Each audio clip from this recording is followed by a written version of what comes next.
ఈరోజు మార్నింగ్ లేవగానే first tea తాగేసాను. దాని తర్వాత మిక్స్ డ్రై ఫ్రూట్స్. అదయిన తర్వాత ఆల్మండ్స్, దాంతో పాటు వాల్‌నట్స్. ఇదొచ్చేసరికి మిల్లెట్స్ కిచిడి ఇది. మిల్లెట్‌తో చేసిన కిచిడి చాలా అంటే చాలా బావుంది. అంటే ఫస్ట్ టైమ్ తిన్నాను కిచిడి ఇది.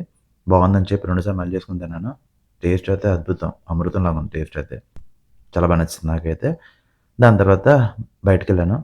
బయటికెళ్ళి ఇంటికొచ్చేసాను. రాగానే ఒక గ్లాస్ మజ్జిగ, నిమ్మకాయ పిండుకొని తాగాను. అదయిన తర్వాత నూడిల్స్. ఇదొచ్చేసరికి జుక్ని దాంతో పాటు రెడ్ బెల్ పెప్పర్. చాలా అంటే చాలా బావుంది. ఇది తినిన తర్వాత రెండేమో నల్ల చిమ్మిడి, నల్ల నువ్వులుండ.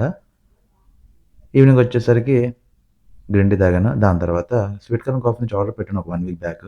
డైరెక్ట్‌గా వెబ్‌సైట్ నుంచి. సో, ప్రొడక్ట్స్ అన్ని తెప్పించేసాను. సో, అన్నీ చెక్ చేసుకున్నాను. సో, అన్నీ వచ్చేసాయి. ఇవి వచ్చేసరికి బ్రాండ్ మాత్రం చాలా అంటే చాలా బావుంది. కంప్లీట్‌గా మంచి ఆయిల్ కావచ్చు, మసాలాస్ అన్నీ బావుంటాయి. అదయిన తర్వాత మైసూర్ పాక్ తిన్నాను. ఇదొచ్చేసరికి దెబ్బ రొట్టి, ఉల్లిపాయ ఇంకా టమాటా చట్నీ. చాలా బావుంది. చట్నీ అయితే అప్పుడు బా నప్పింది టేస్ట్ అయితే. డిన్నర్ కంప్లీట్ చేసిన తర్వాత స్వీట్ కార్న్ కాఫీ నుంచి రోజ్ మిల్క్ పౌడర్ ఉంటే అది కలుపుకున్నాను. ఇదొచ్చేసరికి పాలు జస్ట్ కూల్ మిల్క్‌లో కలుపుకొని తాగాను. చాలా బావుంది. ఈరోజు ఇది తిని డే ఎండ్ చేశాను. బాయ్.